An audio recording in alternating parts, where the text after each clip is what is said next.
Hello and welcome to the Intelligent Marketing Podcast. My name is Moyo Kara.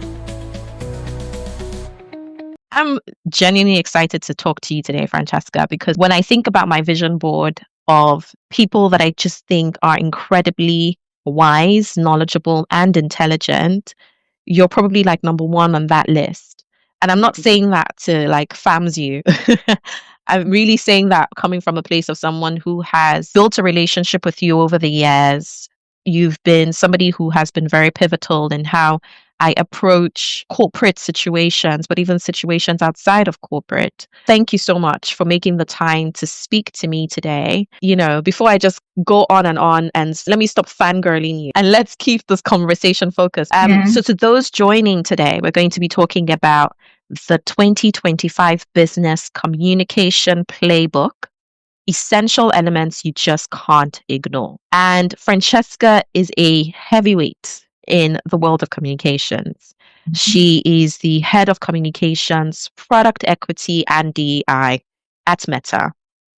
But before we get into your career, Francesca, because I have so many questions for you, I know that given the role that you play within Meta, given who you are as a Black woman in America, I want to begin this conversation asking something that my therapist always asks me when we start our sessions. I'm sorry, guys, this is TMI. How is your heart?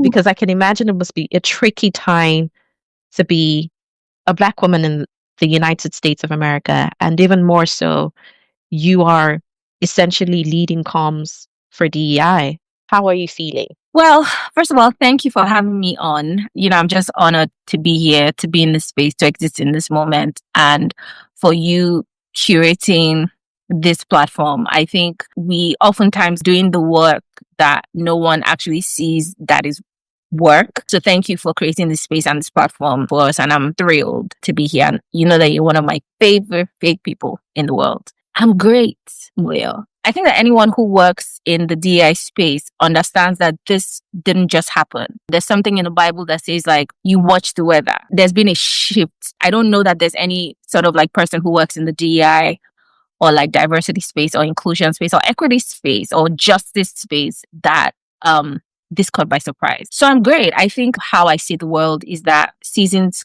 come, this too will pass. I'm not in a sort of like despondent, sad place. There's a lot to be grateful for. There's a lot that I'm happy about. You cannot quench justice. You cannot quench power of human and lived existence. You cannot extinguish that. You can create hurdles. You can try to stifle it, but you can't extinguish it. So there's a hope in. I'm Christian, so it will pass. It always does. So I'm great. Sorry for that. Again, long-winded.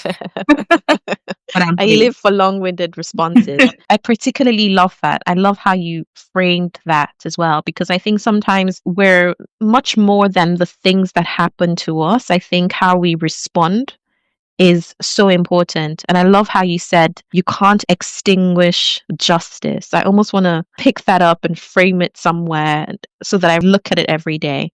And I think that's a perfect outlook to have given the circumstances. Okay, let's dive into your career. You've had an incredible career. I've been very fortunate to have a front row seat on just how you have morphed and moved within industries, between roles. That has been really amazing. For the people who don't know you, let's talk about that a little bit. Talk to us a little bit about your background. Talk to us about the journey to becoming head of communications, product equity, and DI at Meta. I think that the first thing I want to say is that for a long time, there wasn't a sort of like conscious, I'm going to do this, that, and the other. Because I think like a lot of times some people always feel like, okay, she had a 10-year plan or she had a 5-year plan. I never have those things and I probably would never. But what I have always tried to do is understand what the next step is. What is the next place to go? What is the next thing to do? What is the next thing to be? What is the next shift to make in my spirit? And if it sounds overly spiritual, it is, because I firmly believe that the physical is controlled by the supernatural. And I just trust God a lot. Now, for specifics, because people are going to be like, yes. And I do agree that there's a level of spirituality, but there's also work that I've had to do. I'm always curious and open to learning. 2017, while I was heading up communications for Weber Week, a PR agency, I was heading up their communications practice for East and West Africa. And it was great. It was fantastic. We had a roster of like really high value clients like Motorola, Ericsson. That's how I was living the life. But then after like 2 years, I sensed in my spirit, like, okay, there's push because it had become something that I could do no disrespect, but it had become something I could do in my sleep or with my eyes closed. There was now the thing in my spirit to like, okay, you have to move towards something that stretches you further.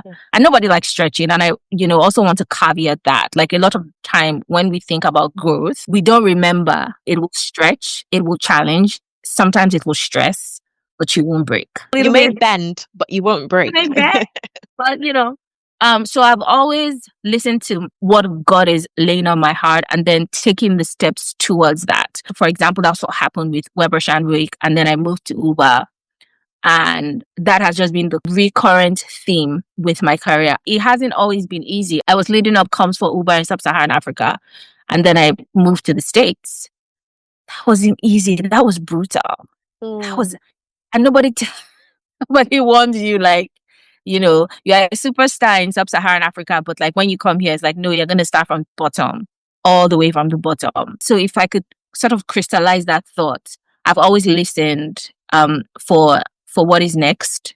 And I've taken the steps, whether that's literally applying for the role, whether that's talking to people, whether that's being open to learning new skills or like being challenged. I'm always reading, I'm always taking notes, I have journal, I'm always in the, I want to grow and develop myself. I'm constantly evolving. That has served me well. And so from the outside, it might seem like, oh, she has it. Oh, I don't have like a 2-year plan. I just know like when it's time to move to something or the next season or the next stage, I will move quickly. Yeah.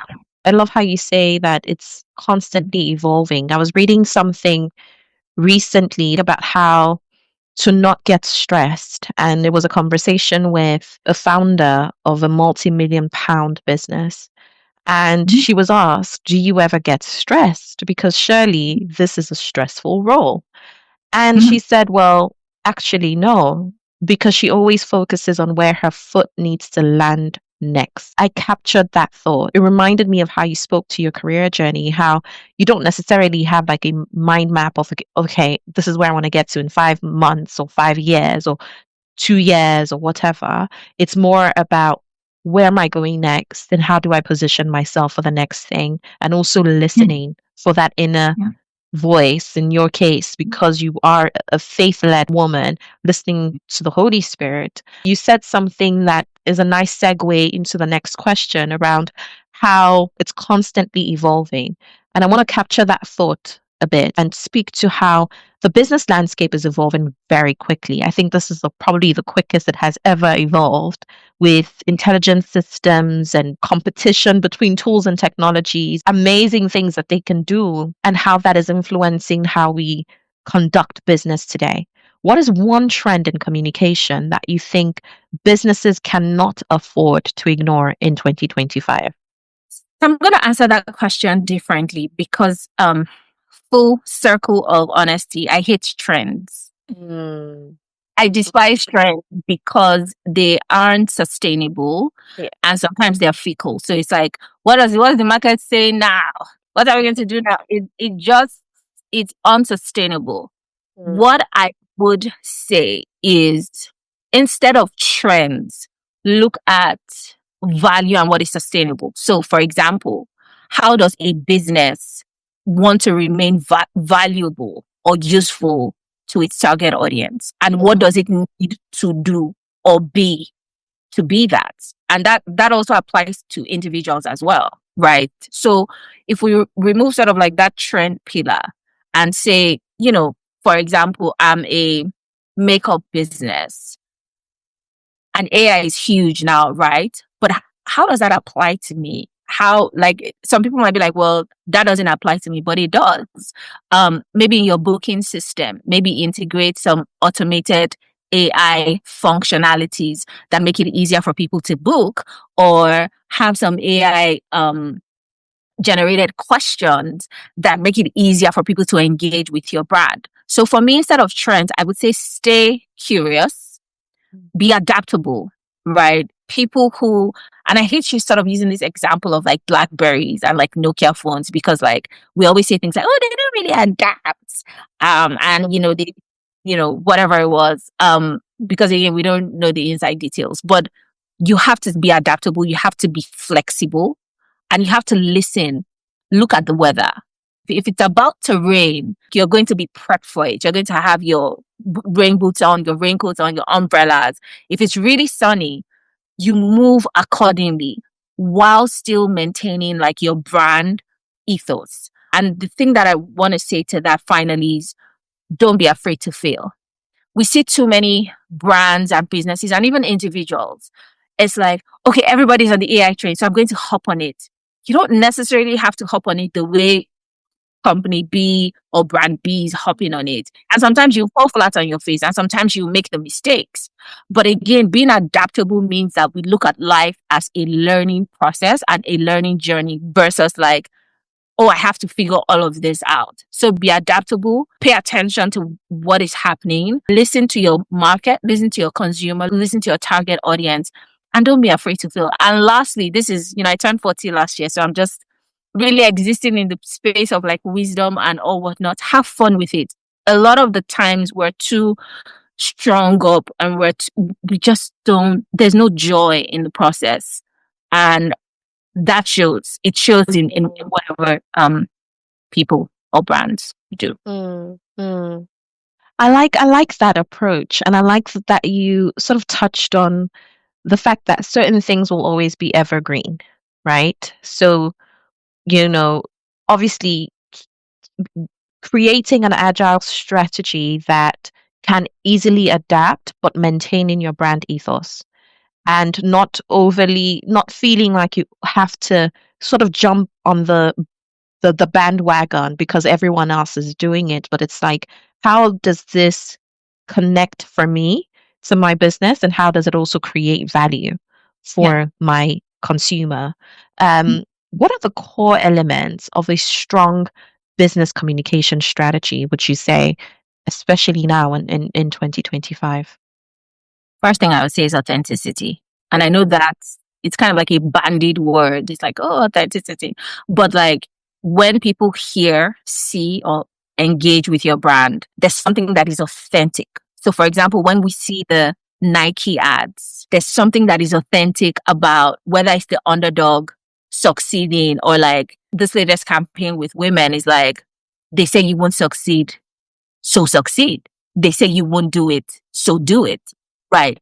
And so that energy, and we know that that's what Nike stands for. When we see a Nike ad or comes, we expect that. So authenticity is important. Adaptability is also great. Sometimes you've known a brand for a certain thing or behaving in a certain way, and then they bust a new move and you're like, okay, that's cute.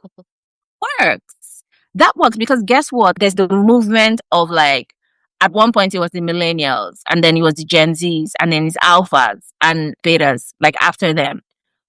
So your target audience, there's constantly this shift that is happening that you have to key into. So I would say authenticity, adaptability, and fun. We remember brands that laugh with us, laugh at themselves, laugh at the world, humor. I feel like the world has gotten increasingly serious. And so I think when people hear humor, they're like, okay, that's a bit much. Every brand can do humor. Every brand should do humor. I don't have like ready examples of brands that have done it well, but I've seen a lot, in the past. So I would say authenticity, adaptability, humor, and of course, like creativity. As well. I like to use the examples of Apple, Nike. I think that those are really creative brands that just, show us that you can have fun with it. Yeah. I want to store that authenticity thought a little bit because, as you know, that's my North Star. How do you balance authenticity with strategic messaging and corporate storytelling? So I hear you when you say, every brand can be fun, every brand should be able to engage and have that relatability element. But how do you balance that with strategic messaging? Like there's things that you have to communicate. How do you go through the tug and pull of both demands and find some semblance of balance, if at all? I think that I'm going to disagree even with the premise of a tug and pull. Sometimes we sort of assume that because, for example, if humor is baked into something, that then it's not strategic. Humor itself could be a strategic tool, right? And so, in response to that, who are you? Know yourself as a brand. Know yourself as a business. The brand has to know itself and then express accordingly. So it's not either or. Do we remember sort of like these Nike adverts? Yes, we do. Is that authentic to Nike brand? Absolutely. Is it strategic? Absolutely. I sort of disagree with the premise that it has to be either or, because authenticity itself, when used thoughtfully, intentionally, is a strategic tool. I would say, like, just know the brand, let there be knowledge of the brand. And again, the feeling that, it has to be buttoned up and like stuffy and like, and it's like, breathe, breathe. Yeah. Yeah, I like that actually. And that's definitely one way of looking at it. And I do think that the way the world works is there is like this seriousness and rigidity that we're starting to approach communications with because we feel that it needs to be buttoned up. That is almost seen as like being strategic, when in actual sense, authenticity, like you said, rightfully can be a strategic tool. What would you say has changed the most in corporate communications over the last 5 years? Social. It's become more, and I love it. I think that corporate communicate before you sort of had these corporate communication, marketing, advertising. You had this straight, like you could you could use a ruler to like distinguish the line, but now it's blurring up and it's social first. If you think about even internal comms, for example, people are like, okay, yeah, it's to employees, but your employees are on social media now. They're on Twitter, mini or micro influencers in their own rights. Yeah. And so everybody is social in one way or the other. My mother is always sending me, I love her to bits, but every day I wake up, there are like 10 things from like Facebook and TikTok, and she's forwarding things on WhatsApp. And I'm like, you are 68. What is that? Do you understand? So every social has changed the way that we engage. It has changed the way we process information. It has also collapsed boundaries. So where before you would have to like read in the newspaper or listen on the radio or see the ad, you're seeing influencers, for example, they're baking, they're working out. This morning I worked out with Grow with Jill. She's, I don't know if you know her, but she's this fantastic fitness person on YouTube. I've never met her before, but she's on YouTube. And like, I feel like when we're working out, I'm like, yes, Joe, go, Joe. But I don't know her personally. And so social has changed the way comms is implemented, and even how we measure it now is completely different. I love it. I think that it works. And it forces us comms folks to be less rigid and like more creative. Because like before, where you'd be like, okay, so the media and policy makers and policy elites and you're like, okay, maybe we should talk to influencers. Maybe we should do XYZ. So I love it. I love it. I love all parts of it. I like that. I like what you said about how social collapses boundaries. Oh yeah. I mean, there are downsides of that. There are downsides of that where people feel. So again, it's like how people feel like, oh, I tweeted at Beyonce. Why didn't she respond to me? And you're like, she don't. You're one fish in a sea of millions. Yeah. Yeah. So. So I guess, for people who are listening in and watching, who really want to understand what it is you do. So you lead communications at the intersection of product equity and DEI. What does that look like in practice? So I always say, first of all, that I'm a comms girl. Mm-hmm. Well, a woman now, being 40, very good is Girl forever. You're young forever. um, and so communications is my superpower. Mm. And so today I might be doing product equity. Tomorrow I might be at the World Bank. Mm. Next tomorrow I could be doing something with a beach resort or whatever. And so for me, the medium stays the same. The sort of like pathways are different. Now, what is my day to day? It means that I lend my skill, this superpower of mine, to help people understand how tech can be used for good or how tech is good. So product equity means that we're creating an equitable platform where all voices and all perspectives and the cognitive diversity that is required to build products. So imagine Facebook, for example. There are many people from different countries and races and everything on Facebook. So it's important that in creating that platform for these varied segments of the population, you also have that with the product creation team. So my role is to help you see why that's a great thing, why it's important to have that built into our products and our system. So there are two levels. There's the product part where I'm like, hey, we have all of this cognitive diversity with our engineers, our product managers, our product people building a product for you to use. But then there's also sort of like the systemic part where we're saying, we understand that we exist in a world where there are inequalities, where there's injustice, where there's, all of these things that get in the way of product usage, product understanding, product scaling.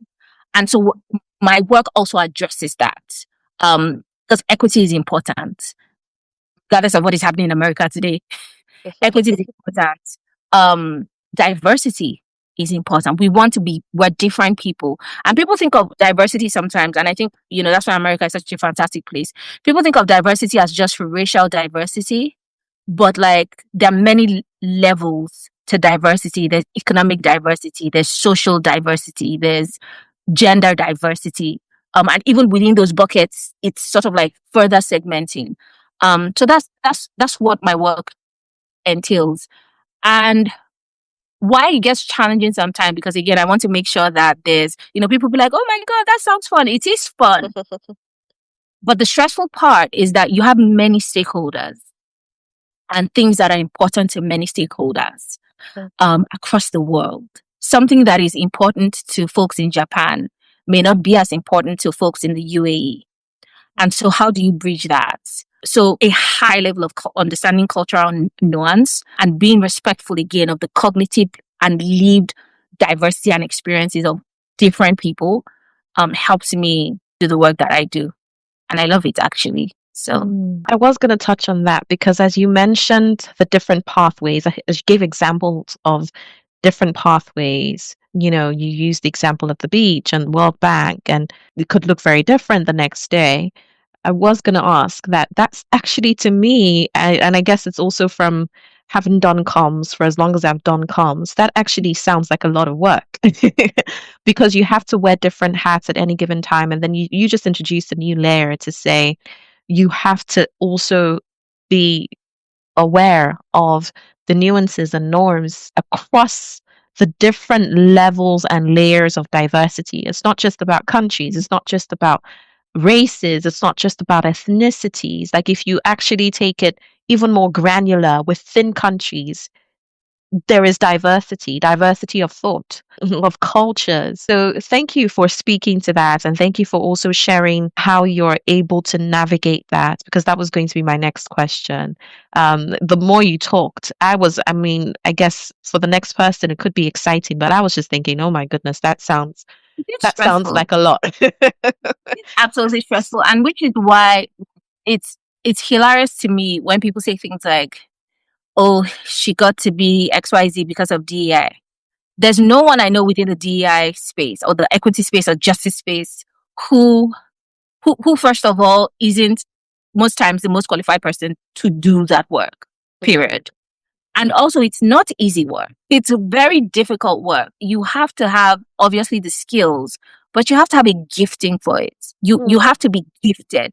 You have to be interested in people beyond titles, buckets. You have to be able to look at people as where they are and not force sort of like preconceived notions or ideas of how you think that they should be. So, for example, we're both Nigerian women, but even on this call, we're deeply, deeply different in many ways, in our lived experiences, in the places we live. I know you were in South Africa for a bit. I grew up, on a military base as a child. It's just different. It's really hard work. It's challenging sometimes, and it's very emotional as well. Yeah. People feel, our identities and lived experiences they're interwoven together. And so sometimes you might feel like that doesn't matter, or it's not that serious. Not here. Everything is that serious and everything matters as it should, as it really should. So, but I love it. I wouldn't have it otherwise.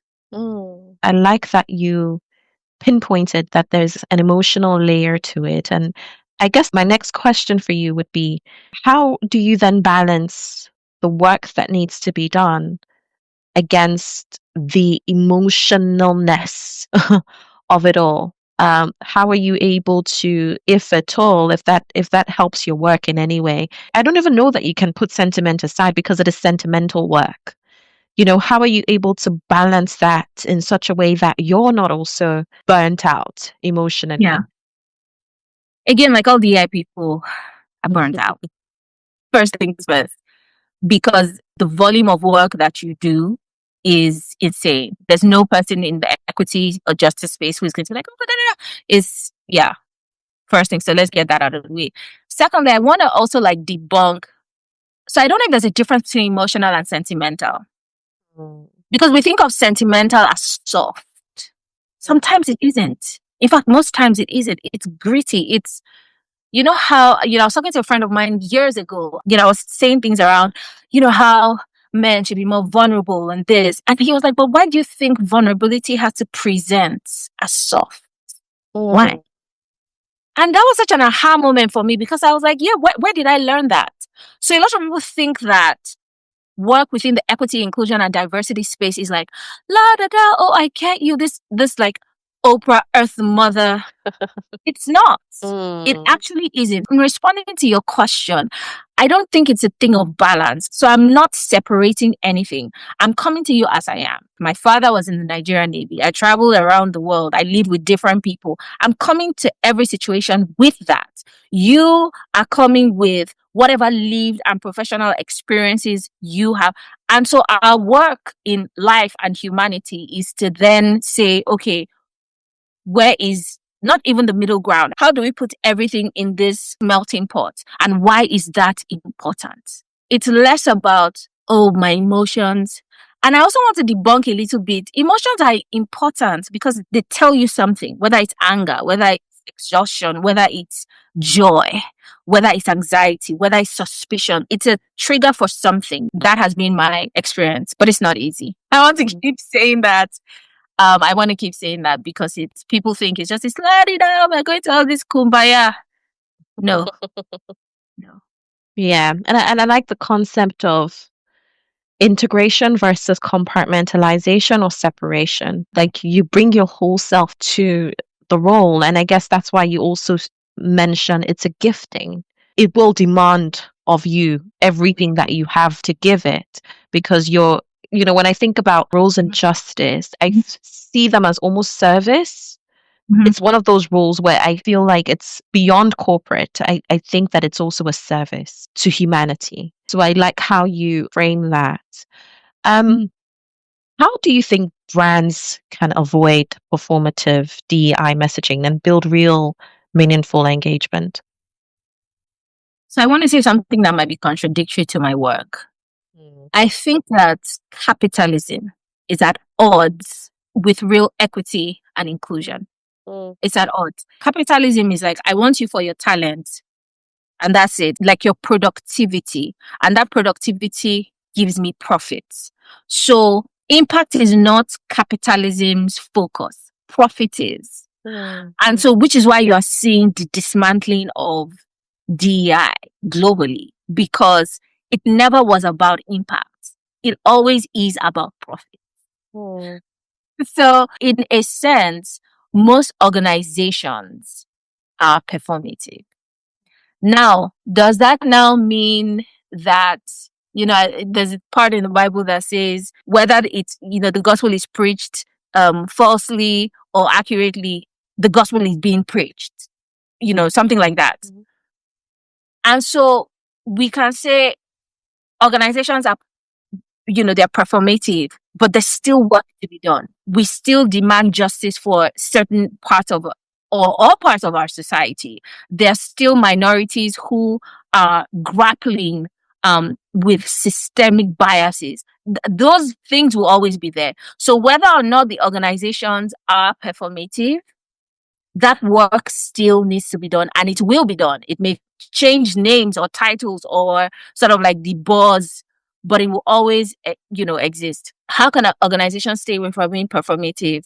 I think like just do the work. Again, this idea that we can't do impact and profit is problematic, because you then see brands like Costco, for example, who are saying, nope, we're sticking to our guns and we're we're going to do this. Well, guess what? Why? Because they have a diverse clientele base. It's not made up of one ethnic, racial, socioeconomic class. It's everybody. And so if you're creating products for everybody, how then do you say, oh, we're not going to be committed to these things that we've said? So I think is helping, not helping, because, is for brands to come to the table honest and say, we want profit. And everybody knows that capitalism is profit making. You can still make impact. You should still make impact, because we're going deeper into the world as we grow in the world, and like Gen Zs and Gen Alphas. It's important to those subset of consumers that you take justice and equity and inclusion seriously. So if you feel like, oh, you're not going to do it now, you know how Nigerians say, you go see meet out for front. You still meet them in front. And then what happened? I like that. Okay, I don't think that this conversation will be complete if we don't bring up AI. AI is transforming marketing and communication. Just before this call, I had a session on AI and marketing, and I was essentially watching the facilitator build an entire ad just of prompts that he fed the intelligence system, and we watched a full-on Coca-Cola ad in minutes. So, we can't say that AI isn't here. It is definitely transforming marketing and communication. I know there's various schools of thought around AI and ethics and all the different layers.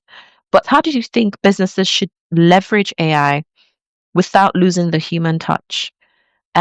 Especially as it pertains to communications. I know that I utilize AI quite a bit in my work with copywriting, but I'm always having to obviously ensure that the tone of voice, with the relatability element, all of this is tweaked into the copy, is merged into the copy, and so it still requires that almost like that human hand holding for it to actually resonate.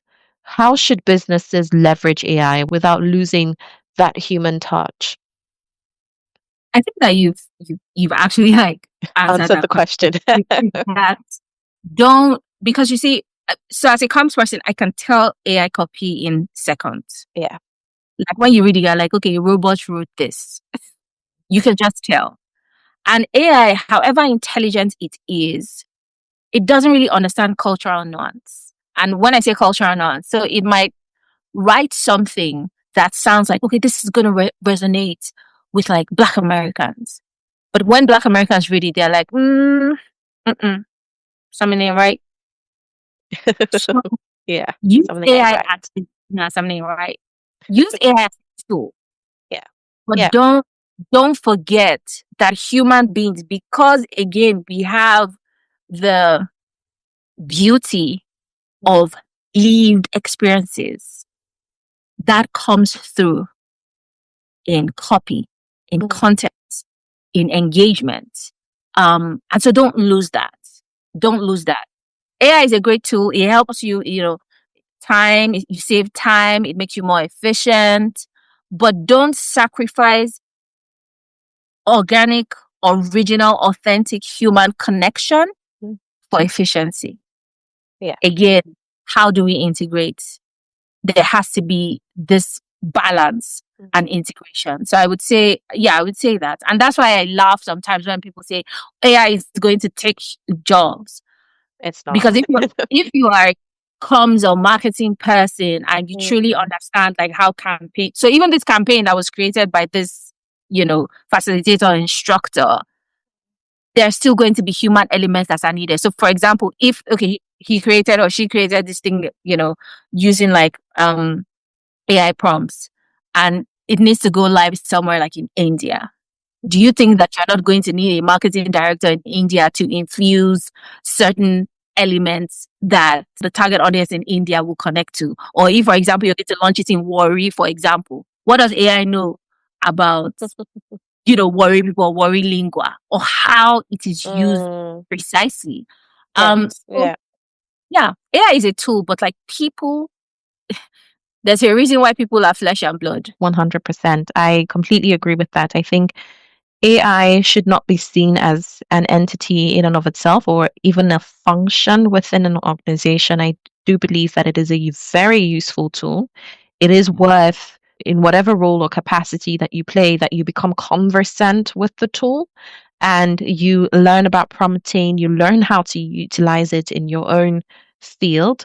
However, with replacing human beings, I don't see that happen. I think that there's still there will always be a place for sociology and understanding human nature and that relatability element that you just can't get a machine to do for you, and nuances and norms and cultural context that is lost when you rely solely on robotics.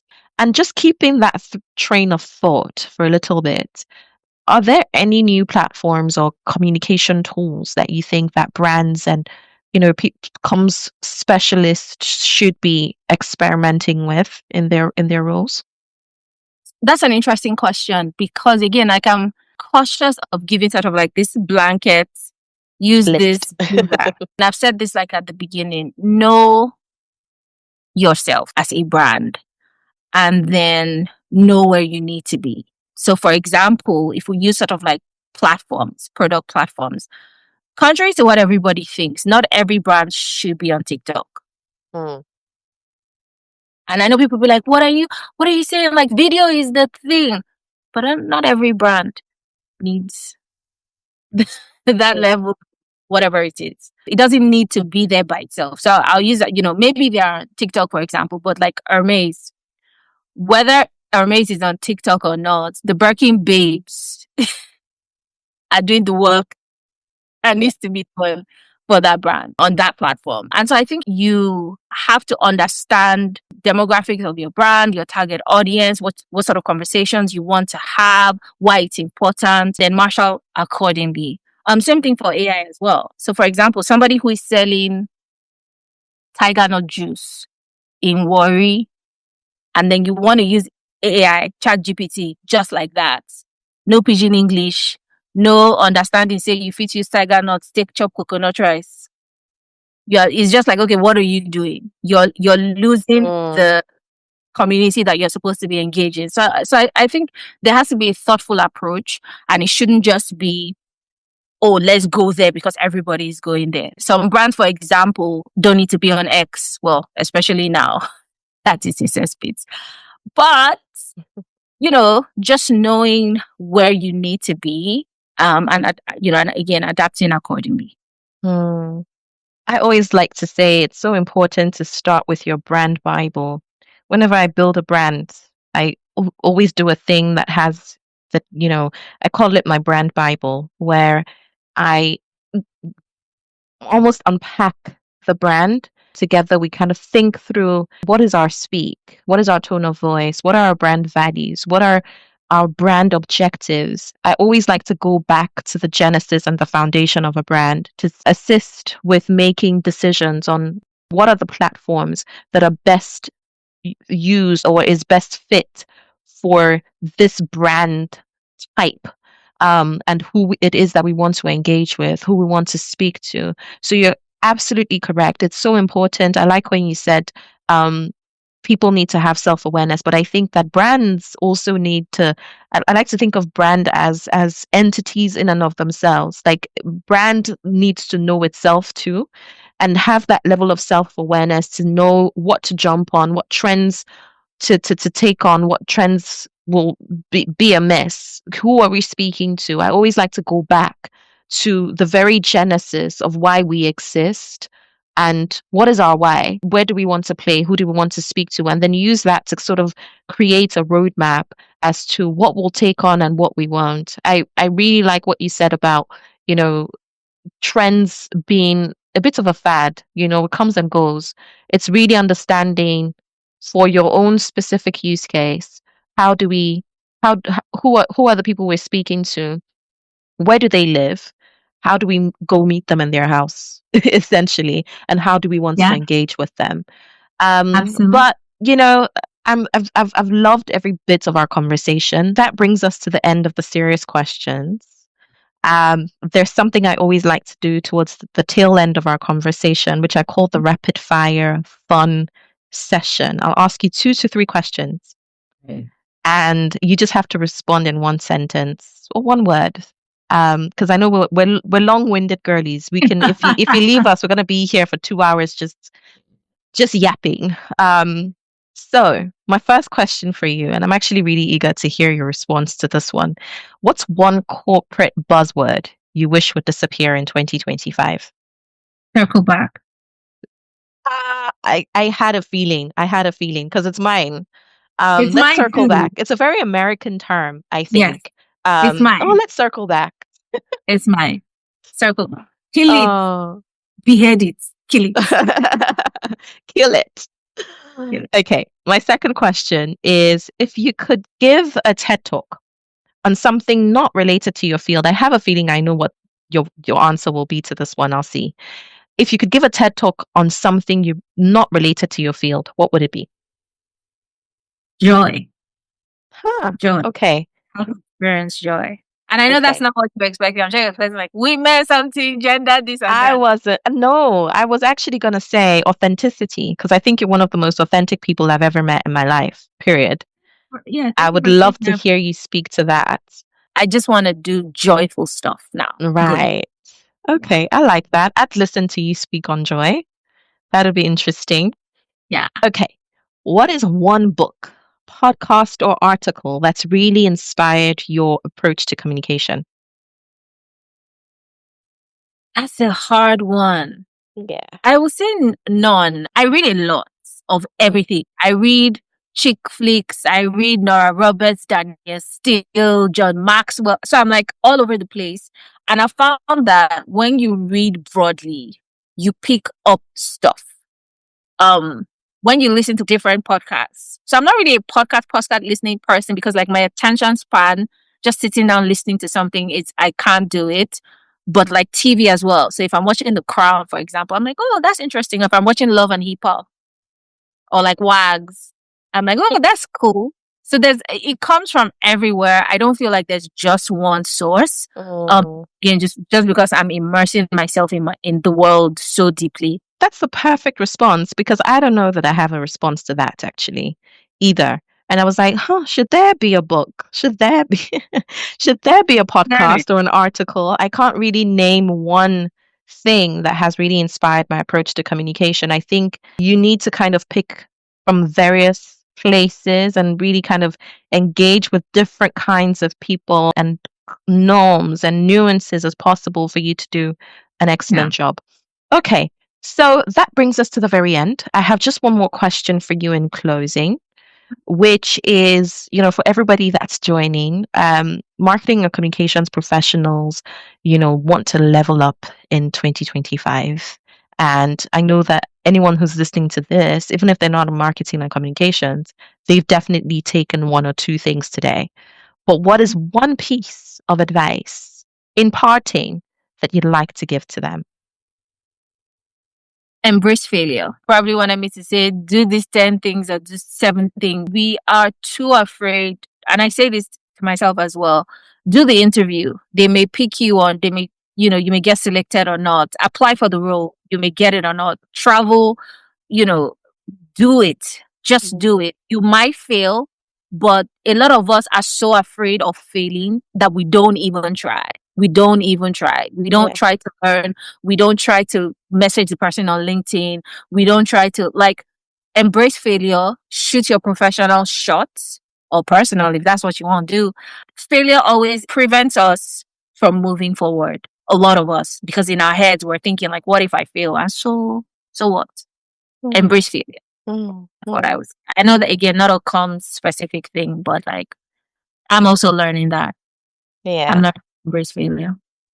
Yeah, and I think you're preaching to the choir when you say that. Like, I think it's something that everyone needs to hear, because we have come to your point around how I feel like the world has become very stiff and rigid, and everyone's, now there's cancel culture, and there's people are scared to say things online, and, people are scared to be opinionated. People are scared to share their opinions and thoughts on things, and everyone is sort of moving on eggshells.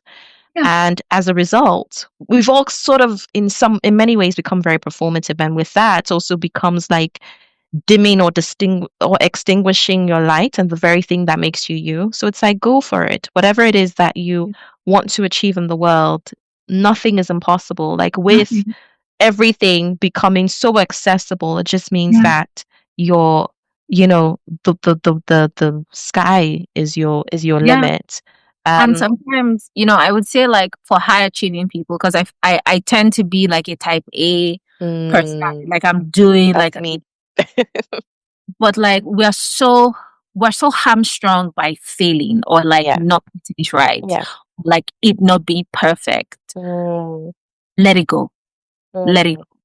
Let it go. The greatest thing that you can do for yourself, and I'm speaking to myself as well, is surrender to just go with the flow. You might fail and you might not. And for type A people, 90% of the time you've always succeeded anyway. So what's the 10% or 3% or 2% of failure? Why is that going to sort of like destabilize you so deeply? I read this article once, just in closing, and it was this lady who said that she had set a goal for herself to fail as many times as possible. I think she was like, every week she gave herself a number, and she was like, okay, I need to fail, say, 7 times this week. And what inherently ended up happening is that she went for all the opportunities that she would naturally have never gone for. And because she was so hyper focused on failing, she actually wound up succeeding. So when she succeeded, it was almost like, okay, that wasn't the goal, but I'll take it. And then I'll keep trying, and I'll keep with social media and people sharing more. I quite like that there's also a move to people sharing their failures, because it makes you know that even the people that you're looking up to have failed. The people that you're looking up to have also, had somebody tell them no. And it doesn't diminish you in any way. It's being okay with failing. I like that a lot. I'm going to take that one for myself. I'm taking it to one right now as well. I just really want to thank you once again for just coming to the party, coming in your whole true self. I loved it when you said, actually, I don't agree with that. And that was the Francesca that I was hoping to meet today, because you are so true and honest in your approach to life and your approach to everything that you do, all your many expressions. So thank you. And do we want to tell people where to find you and your many expressions on LinkedIn, on Instagram? Yeah, I would say like just so again. Not you getting shy. I'm not getting shy because I think like some people, again, like I'm notoriously reclusive, notoriously so. It's a wonder that I got her to do this, guys. She's and so sometimes some people like descend on like my DMs and they're like this and that, and I'm just like, oh Jesus. So yeah, I'm on LinkedIn as myself, Francesca Uriri, and I'm on IG as myself as well. Well, Zenifan on IG. So yeah, Do you want to talk a bit about leading ladies? Yeah. So thanks for again making the space for that. So I always like to say that I express in different ways. And so one of the ways that I express is through a nonprofit that I founded called Leading Ladies Africa. And our work is really focused on advancing gender inclusive leadership, equity, and economic justice for African women and girls. And what does that mean? People are like, okay, that sounds great. What does that mean? For us, it's the idea that women have always and will always be leaders. So this idea that, women have to be molded into leadership, it's BS. What they need is opportunity. What they need is access. What they need is capacity building, some of them.